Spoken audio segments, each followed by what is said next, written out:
working with Mark or Dr. Hairlook, what was your perspective? How did you like that?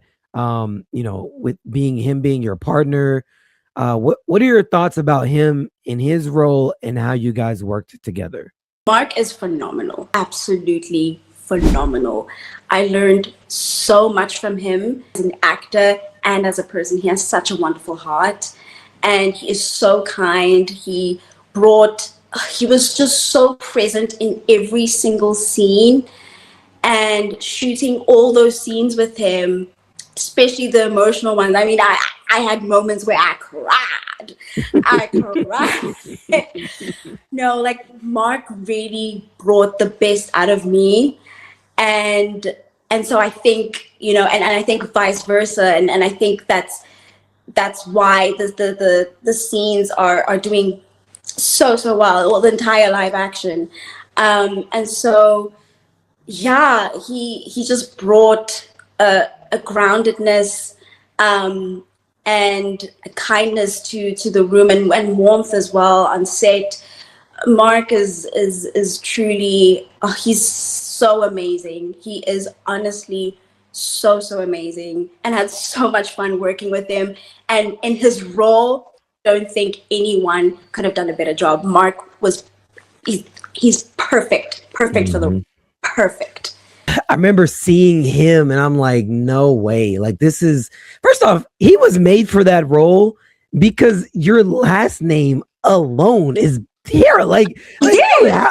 it's like, dude, you were born to play this role. When I saw the casting and they were posting the information on Instagram, like, there's no way, right? Yeah. There's no way. It's Yeah. the same last name. So calling him Dr. Hairlook legitimately just fits him. Hey, my name is N'Kone Mametja. I'm an actress and I play Hybrid Chocolate in the live action One Piece Season 2. And this is the Strawhat Podcast.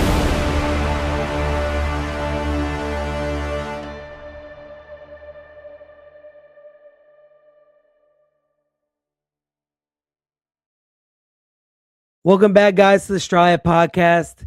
Today, we have another interview with someone that I feel blessed to be in the presence of, someone that I've watched movies from in the past, and it even clicked to me that this is who this was.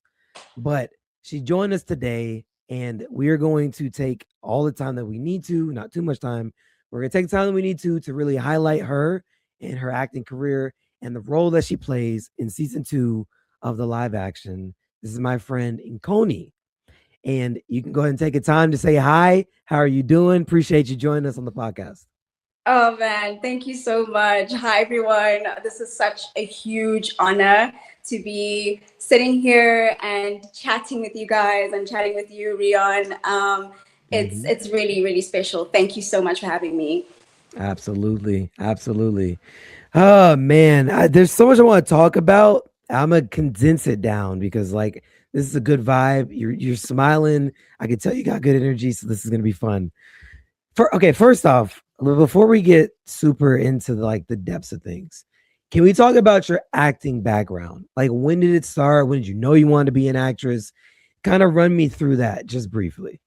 Yeah, so it started when I was pretty young. I was about 11 years old when I discovered that I want to become an actor. I was on the set of a kids show, and that's where that spark came about. And I was like, I'm going to be an actress one day. And so, yeah, and then I only acted for that year, and then didn't do any acting after that, and kind of wondered, okay, should I be doing something else? Maybe I can go into teaching, or just looking at other courses, because my parents were like, nah, dude, being an actor in this country, it's unsustainable. Right, So, right, I mean, right. understandably, but I couldn't help but shake this feeling that I just wanted to become an actress. And so I went for it. I studied drama for 3 years. And then COVID hit right after I graduated. Okay. So there wasn't much going on there at all. It was only from 2023 where my career started to take off. At first, I had started with a lot of commercials. Oh, I was a commercial girl. Oh, really? Okay. I had done quite a bit of commercials, and then it was only towards the end of 2022 did I book my first telenovela, which we Mm. shot for 7 months. That was incredible. I played a 16-year-old. She's very bubbly, smart. I really enjoyed playing that character. My first gig, though, I actually had skipped this one. This was in 2021. I did a theater production called A Raisin in the Sun, and it was just so phenomenal to be a part of. And that's what had opened doors for other projects. So yeah, but I'm a theater girl. I love theater. Yeah, no, like it really is. I'm so blessed to be where I am now. So blessed to be a part of a project like One Piece. I mean, it's so mind blowing. It's really, yeah, it's insane. It's No, really I agree. Like it's again, like when I when I saw you work, I didn't even get it until literally yesterday that you were in Takeout. Like that, tell me was that one of like your biggest roles that you had up to that point with Takeout? Like how did that even come about? wow. Like so, Takeout was definitely one of the big ones. And I played a lead there. So it was my first lead in my first international production. Um, I actually did a few other. It was One Piece, yes, and Takeout, yeah. So first lead in this production, and I got the brief. I got a brief through my agent, and she said, just send a tape through. And I read the character brief, and I was like, Nova seems so hardcore. I love her. Right. Will I be able to pull that off? And I was just like, you know what? Don't second guess it. Just do it. Just do the best that you can. Do the work and see what happens. And so I did. I submitted my tape, and literally a week or so later, without a callback, I booked the role. Oh wow. Okay. So that was for me like, oh my gosh, I was so excited and so thankful that the director trusted me with this. When I, initially doubted myself, doubting that, will I ever be able to bring that, bring through Nova's personality when Right. we're total opposites. So, it was so fun to shoot. We shot every day at night. I'm not gonna lie, the night shoots were intense. I mean, by the second week, we were all losing our minds because our Right. bodies now, like our systems, were like, what the heck is going on? I'm supposed to be sleeping at this time, Mm-hmm. I mean, lunchtime was at 10 p.m. So Wow, it that's was crazy. insane. It was crazy, but it was probably one of the most fun sets I've ever worked on. And Nova was definitely one of the most emotionally charged characters I ever played. It was so fun. It was so fun, Rion. Like, I want to go back and do something like that. I love how like literally we're starting with like this kind of interesting vibe. You're walking into the restaurant and Harper's like, yo, where's your hat? I'm like, man, why you wearing no hat? We ain't worried about it. Right. That was the big framing of it. And then like literally there's a whole plot twist in the middle. Then everybody like ends up dying. And it's like where I did not expect the movie to go there, but I love how we started with the hat. And then Yeah. at the end, you drop the hat on the ground and run it Yeah, over. It's like literally it's a full circle moment, man. Like, exactly. oh, it was such a good watch. It really was. Like the I'm the so glad you dynamic enjoyed between it. like seriously, like the dynamic between you and then Benny and Harper, like it was perfect casting. All around perfect casting. It was good. It I really was a good watch. appreciate it. I appreciate it. I mean, shout out to Jem, the director. She is absolutely phenomenal. Phenomenal. Absolutely. So then we've talked about it, I got a segue. So how did the Chopper like role come about? Because like that, this would have happened like right after you finished Takeout, right? Like this was like the next thing. Oh, I actually wrapped. I filmed One Piece season 2 first before Takeout. Oh, Yes, okay. Okay, yes, so okay, cool. So how did yeah. the role come about for Chopper? So I got the brief through my agency, and everything was in code name, and I read through the brief, read through the character description. They were looking for an on-set proxy for the CGI character, and and I read the character description, and I was like, this one sounds he sounds cute, Hmm. because like the description was a little forest creature, and in the audition script, I think one of the characters in the script said he looks like a squirrel or something like that. And um, and so after like reading through the script, I watched YouTube videos on squirrel behavior. Wow, okay. And incorporated that into my tape, and I was on some, it was a really fun tape. It was a really fun tape. So I submitted that, and then I think a week later I got a call back, and again, like I'm thinking it's just a normal like production. I knew that okay, there's CGI involved. This is an international production, but I didn't realize I didn't know what I was auditioning for and how Hmm. big it was, and so got the call back, and I was working with a friend of mine at the time, and I tell him, yo, dude, I got a call back for this. And he's like, do you know what you auditioned for?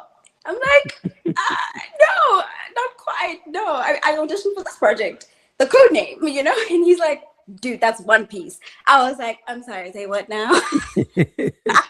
What? One Piece? Then I felt the pressure. Then I was like, oh, okay, no, now now it's on.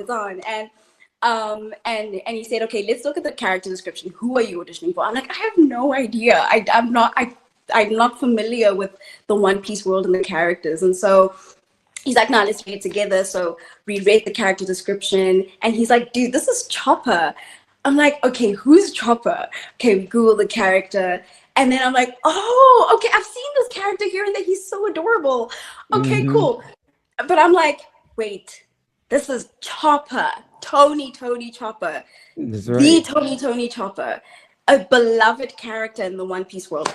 And yeah, then I felt the pressure. I was like, okay, no, we gotta do this right. So I did my research. I started watching One Piece, and learned about Chopper's story. Oh, the Chopper story broke me. Oh my days. Hmm. Oh my gosh. And yeah, so I flew to Cape Town. Production flew me to Cape Town for the callback. So this time it was in person. And so I got there. There were 4 other girls. Well, there were 3 other girls, so it was 4 of us in total. And I was shaking in my boots, Rion. Oh my days, I was so nervous. Yeah. Because like the stakes are so high. It was so high. And so, but I was like, nah, we got this. Gonna keep my cool. Hmm. So I go in, and I see the showrunner, the director, and some execs, and the one of the VFX supervisors. And I'm like, okay, there's quite a few people in this room. Okay, no, it's okay, girl, we got this. And so yeah, I did my audition. I performed and got out, and I was like, okay, God, now it's in your hands. And Hmm. so and I left literally, I think a week or a week and a half later.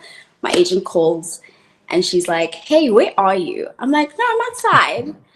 And then she's like, you got it. Ah, it's awesome. I lost my mind. I ran to my mom.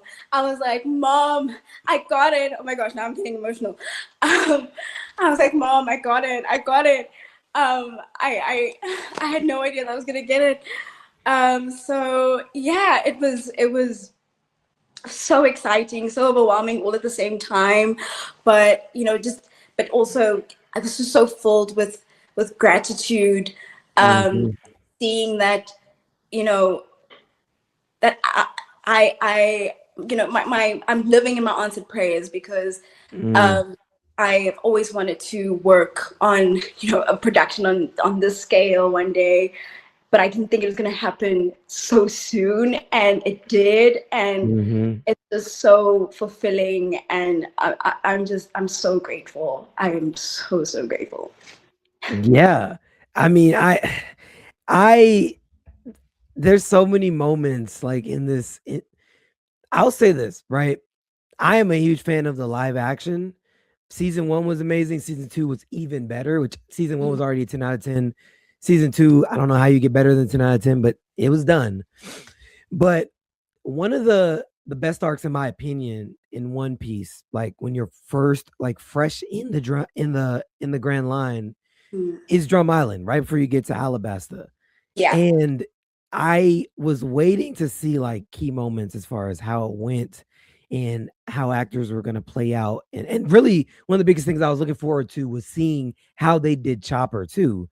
yeah, Because when they rolled it out, we didn't know a whole lot as fans. We saw a little bit, they dropped like a little snippet on him talking and like giving a little bit of a promo. But for the most part, we were in the dark about yeah, what we were going to be expecting.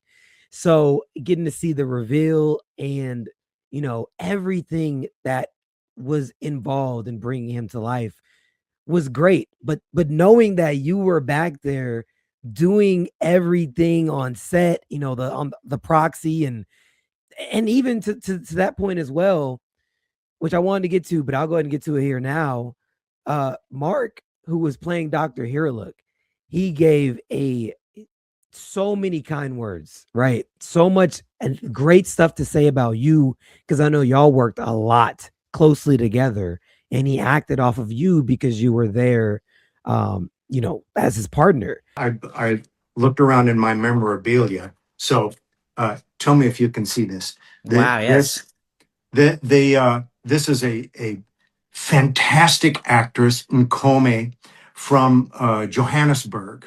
And you can see that she's in sort of a motion capture suit, and she has her microphone placed on her forehead so they can record her voice. And I acted with her. And my friend, this woman is such an accomplished actress. I'm going to put this down now, but this is N'Kone. She's an amazing person. Unbelievable. Shout out to you and Kone, wherever you are watching this. But so I had a truly professional actor that I was doing all of my scenes with. And then once we get what you would call my side of the scene, where the camera is pointing at me, acting with N'Kone, then N'Kone would move out and I would perform the exact same scene while it was still in my visual memory to an empty chair.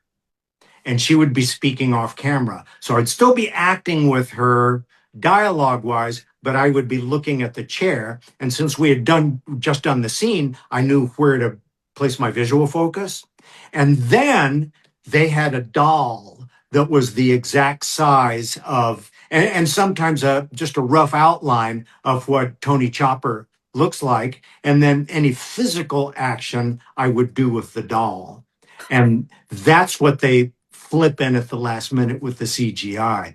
But they're putting CGI over an intact performance from N'Kone. And it's miraculous because N'Kone and I, Tony Chopper, almost all of my work was just with her. It was just two-person scene, two-person scene, two-person scene. And we established such a rapport and a working rhythm and a looseness and I love her and affection. And so it was a really close working relationship.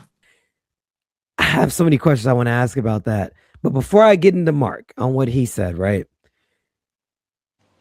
On set, how do I want to ask this? I don't even know how I want to ask this. Because there's so many things I want to ask about that whole situation. on set as the proxy, but starting out, right? When you actually got to get started, um, how did you like it? Because this is your first time, to my understanding, doing something like this, Oh, right? 100%, 100%. Very unique. Okay. So Yeah. how was it when you first got started? Like kind of, they showed you like, hey, this is what you're gonna do. I know it was a different type of acting for you. Mm. How was adapting to that type of acting? Yeah, it was so interesting. Like, I got to learn so much during that process and what on-set proxies do. I mean, like, Mhm. um, uh, Andy Serkis from Lord of the Rings, when he performed as Gollum. It Mhm. made me, think of that and the work that he did. And so, um, yeah, so I was still like getting to know how to do Chopper's movements. I mean, I was working very closely with the VFX team. They told me, okay, when Chopper walks, um, just add a little bounce, or especially the fingers. Oh my days! So because Chopper has hooves, Mhm. I remember at a point that I had to tape my fingers together like this. It was so weird, but eventually I got used to it. And by the time the Mhm. tape came off, I was like, yes, it's a relief. But it That's was hilarious. it was so interesting. But I had so much fun, doing something totally different, playing a totally different character, and you know, helping bring this adorable character to life. Um, and when you mix in acting with all the movements, it's technical, but also there's like I'm so thankful to Lucas, our director, um, for like he allowed us to play. And so yes, there was a technical aspect of making sure Chopper's movements are as accurate as possible, like making sure that my arms are as close to my chest as possible, because I mean Chopper has tiny arms. Mhm. So but there was also that creative freedom to do whatever I felt would be right for the character. So yeah, it was fun time. I think it definitely turned out well. I'm not gonna lie, I'm not a crying person, but sitting here seeing some of those scenes with Dr. Hirlick, I'm like, oh my God. Because I've already known that Chopper's backstory and everything that has to do with that is sad, of course. But this hit differently because I've watched Drum Island over and over and over again over the years.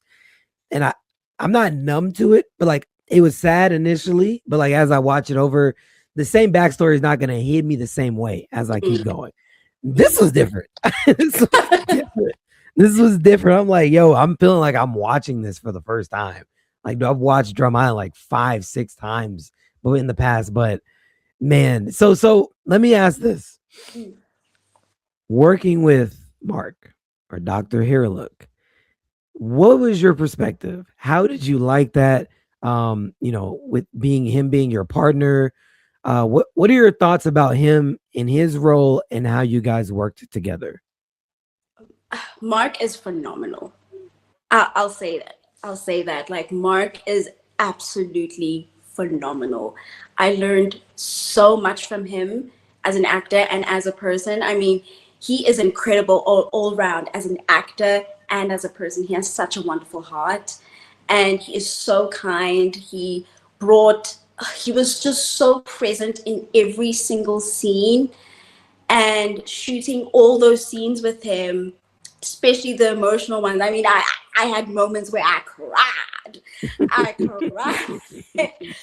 No, like Mark really brought the best out of me, and so I think and I think vice versa, and I think that's why the scenes are doing so well the entire live action, and so yeah, he just brought a groundedness, um, and a kindness to the room, and warmth as well on set.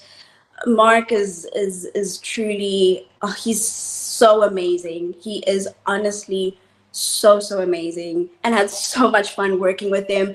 And in his role, he's incredible. Every single line, the way that he embodies Hera, like I honestly, like, Mhm. don't think anyone could have done a better job. Mark was, he's perfect for the Mhm. perfect. I totally agree. I totally agree. Like when I finally believe we finally saw him in episode 6, partially, and then we got like if I'm not mistaken, the 7 was obviously the full story with him and Chopper. But I remember seeing him and I'm like, no way. Like, this is, first off, he was made for that role because your last name alone is Tara. Dude, Yes. like it's like, dude, you were born to play this role. When I saw the casting and they were posting the information on Instagram, like, there's no way, right? Yeah. There's no way. It's Yeah. the same last name. So calling him Dr. Hairlook legitimately just fits him. Yeah. But man, I just posted a video today, literally reacting to his speech, "When Does a Man Die?" Which, by the way, is one of the most powerful speeches in One Piece, period. Even all the way, I'm caught up in the manga now. I could tell you, Dr. Hairlook's speech in Drum Island is still one of the most impactful speeches, period, because it supersedes One Piece. It's real. It's Yeah. literally like you're literally asking, when does a man die? Like it's so powerful, and that's one of the things that still sticks with me as I just go through life, because One Piece, there's elements of One Piece that transcend anime, and I think scenes like that are what help bring people into the community, because a lot of people initially are like, I don't want to watch anime, it's not really my thing. But you show them a scene like that, you know, anime or live action, which live action I think did it better in my opinion. You show them a scene like that, it's hard for people to say I'm not a One Piece fan after watching that. You know what I'm saying? Yeah. Like, For sure. yeah. So, but yeah, again, I think the dynamic between you guys, I think what you guys did, bringing these two characters to life, uh, top to bottom, amazing. I'll ask two on that same note. So, who was, and if the answer is Mark, I'll ask a second person, because the answer for this might be Mark. But Yeah. who is your favorite person of the cast to work with on set? And I know it's probably gonna be Mark. I figured it's probably gonna be Mark. No If you question. had to give a number 2, who would that be for you? That would be Iñaki. Iñaki is honestly the sweetest. He's so, he's so much like his character. He's so warm Mhm. and funny and so playful. And even I remember, oh man, oh, okay, why am I getting emotional? No, there was a time when I was on set and I wasn't feeling too great, and he asked me, "Are you okay?" And I was like, "No, not really." And he's like, "Dude, it's gonna be okay." And he gave me a hug, and I mean, it's just those moments that that really stuck with me. And oh man, Iñaki is just love him to bits. He's everyone. You guys are amazing. I love it. I mean, I'm just thinking the scene when he finally pulls Hero Looks flag, is Jolly Roger, out of the chest, and I'm just imagining him talking to you in that moment, because I could imagine even being the proxy and seeing these actors like speak directly to you is probably a little bit hard to not get emotional in a lot of these scenes, because Oh yeah. so I could imagine that was one of the moments, at least, since he's directly talking to you as the proxy at that time, where it's like, oh my God, I gotta like keep my Yeah. composure, because this is such a such a powerful scene, powerful moment, It really, really is. I mean, it's the moment where I think Chopper truly feels he's not alone. Where he notices, oh, okay, Luffy's also a monster, you know. Mm, And I feel like he in that moment, I think he found his sense of belonging. well, obviously joining the Straw Hats later on, but I think that moment was that moment of I'm not alone, you know. Mm-hmm. So yeah, it was such a special scene. I loved shooting that scene. Inyaki's incredible, and I'm so glad that we got to do that. It's yeah. So I want to ask two as far as your favorite moments from season 2. Now, I know one of them is probably going to be, of course, Drum Island, which I want one of those. But outside of Drum Island, like any other episode, what would you say like my favorite moments are in Drum Island and outside of Drum Island for season 2? I would say, okay, of course, all the Drum Island scenes. For sure. All of them. Outside Drum Island, I would say Little Garden. I mean, I think, Chopper isn't there, of course, but man, the giants, they look incredible. Like the whole island, the dinosaurs, and all, it's so cool. It's so cool. It's so cool. Mm-hmm. Okay. Yeah, I remember watching Little Garden. Oh, first off, I love how the live action did it because there's moments in the live action where I'm actually terrified. And I'm like, yo, I don't remember One Piece being this scary. Like, since you're talking about Little Garden, one of my favorite moments in Little Garden, and even actors in Little Garden, Mr. 3 was obviously amazing, hands down. Yeah, phenomenal. Miss Golden Week. I'm like, when did Miss Golden Week get this terrifying? She's literally, and then the way they did it, they had the close-up scenes of her and Inyaki, and like you could feel the tension between them when she had him on the beach, and she's got like these dolls and she's calling them Dolly, and I'm like, what in the world? I literally was like, yo, because I was watching it at night, with the lights off. I'm like, okay, I think I need to turn a light on. Like, let me get a night light for this room, bro. Like, I legit was not expecting that. Like, her and Buggy are two of the most terrifying people. It's like, man, they took the like whimsical aspect of their character, turned it down, and turned up the intense scary factor. And I loved it. Yeah, no, same here. I mean, yeah, Buggy, oh my gosh, Buggy, like both of them, it's that unpredictability. It's that unpredictability that makes them so terrifying. Oh man, yeah. I totally agree. But it's okay. It was done well. I mean, which that adds to the scene of course in Logtown with Buggy at the execution platform. It's like, dude, this guy is scary. Like, he was even scary in season 1. He'd like just the still shots of like him just staring, off into the camera. It's like, man, I feel like you're looking at me, Buggy. I didn't do it. I didn't do anything to make you mad. You're literally looking directly at me. I'm like, yo, Buggy, come on, man. It's not my fault, okay? Dude. So I would have asked prior to the live action casting, were you a One Piece fan? Did you get into it like, straight after that? How did that kind of go for you? So prior to getting casted, I wasn't familiar with the One Piece world. I had heard about it, but I wasn't really familiar with the characters. And so, but yeah, I've been told, you should watch One Piece. It's really, really cool.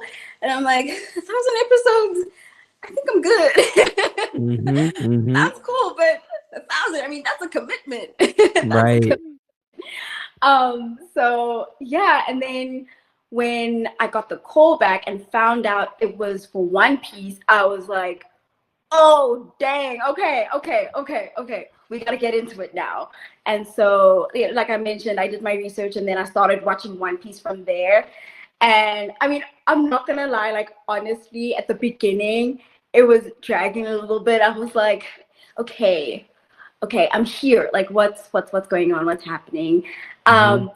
But now I am hooked. I am so hooked. With each arc, it just gets better and better. I'm Mhm. loving One Piece. I'm loving it. I'm already on. I'm not like that far in, though. That's the goal, to get as far as possible. Oh, to Mhm. catch up. I'm on the thriller bark, and I'm loving thriller bark. Okay. I'm loving. Okay.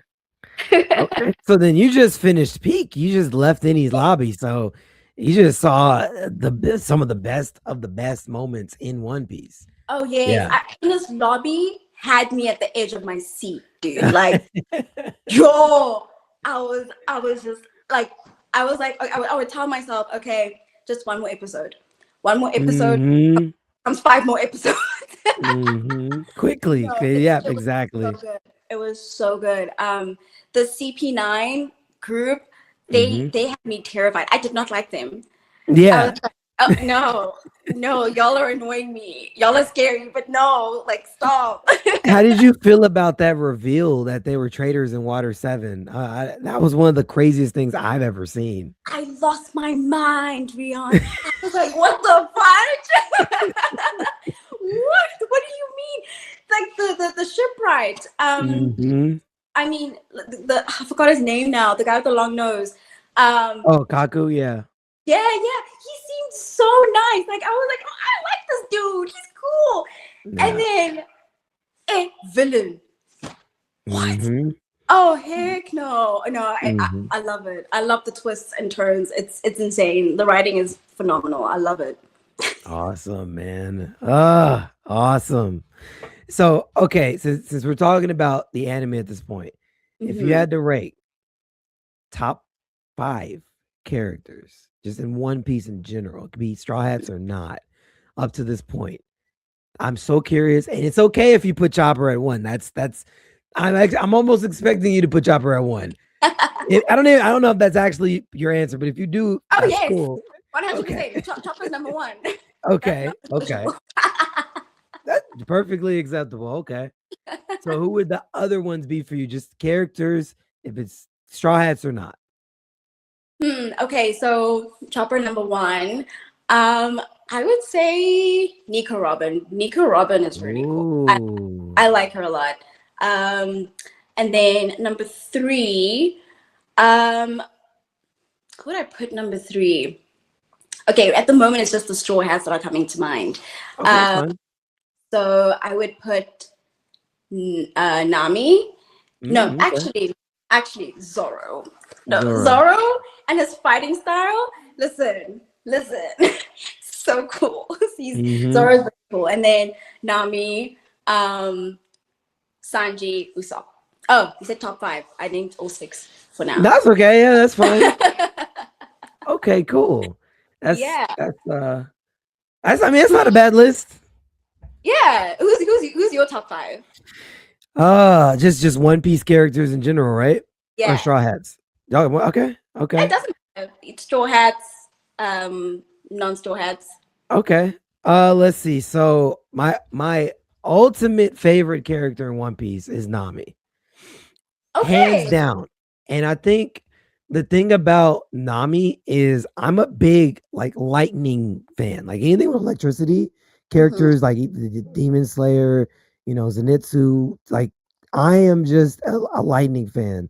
And I think her character is so necessary in general because obviously our Straw Hats are goofy, whimsical. They're like almost like a one-track mind a lot of times. So Nami is there to literally punch them back into, being on the right path. The voice of reason. She's the voice of reason. Exactly. She's the voice of reason. Like, could you imagine like what the Straw Hats would be without Nami? Like, not even just from the navigation aspect. These people would have literally died so many times if she wasn't there to literally tell them, yo, shut up. You're being stupid. We're not doing that. And also, here's a punch just to solidify it. So no, it's definitely got to be Nami. I'd say a random pick, at least for where you are now, because you're in Thriller Bark. Um, somewhere on there is definitely Tashigi, and I like Tashigi because I really feel like I'm curious where Oda's gonna go with her character in the future because there's so much potential for her. Because you got to remember, Tashigi has the dream of collecting all these legendary swords, and Yeah. you know, which of course means she would have to take one from Zoro, which is like, Yes. I don't know if that's gonna happen. Um, Same. but I like how she's still trying to keep up with Smoker, and of course, you know, her and Smoker have this they're the good Marines. They have their morality still intact. Yeah. So I believe that she will have a bigger role in the future. That's hopefully. I'm just hoping. Yeah. And then of course, just an easy runoff. Luffy, of course, has to be in there. You can't not like Luffy. You know, he's there's I guess I go on for hours talking about Luffy. Zoro, of course, in there too, which McKinyu, he made me love Zoro even more. Thank you. Shout out to McKinyu, man. And then on my list, first off, Camrys Johnson. Yeah. I'm liking Mr. Five. I didn't like Mr. Five in the anime.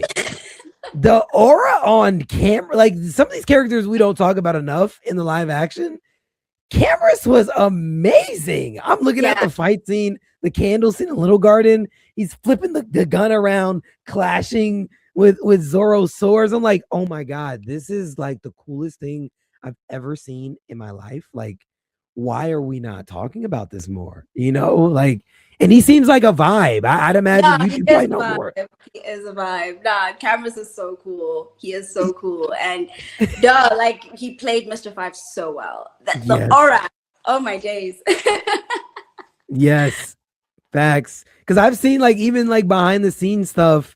He's like singing, I guess, with like cast members around him. Like y'all had like, I don't know if y'all had like nights where y'all just hung out. I don't know where this was, but he's just literally vibing out.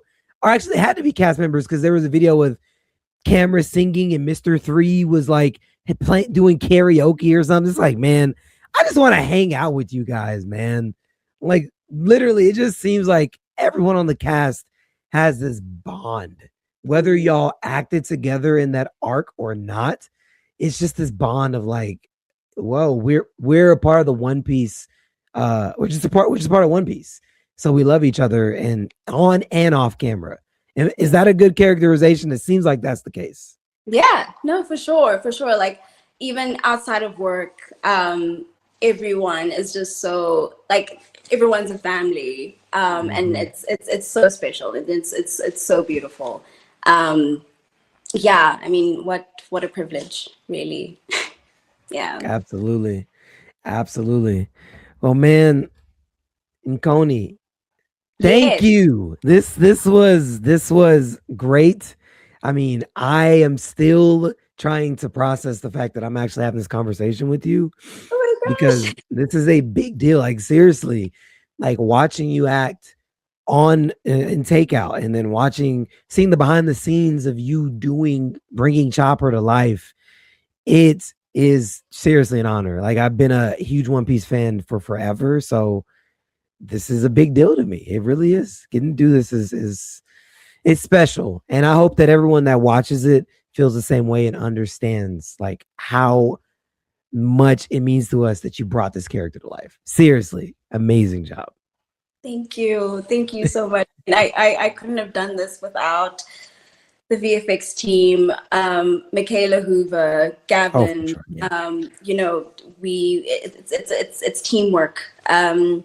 And I'm so glad that we all helped bring this beautiful character to life. And you know, it's such an honor. I mean, an honor, even it feels like an understatement.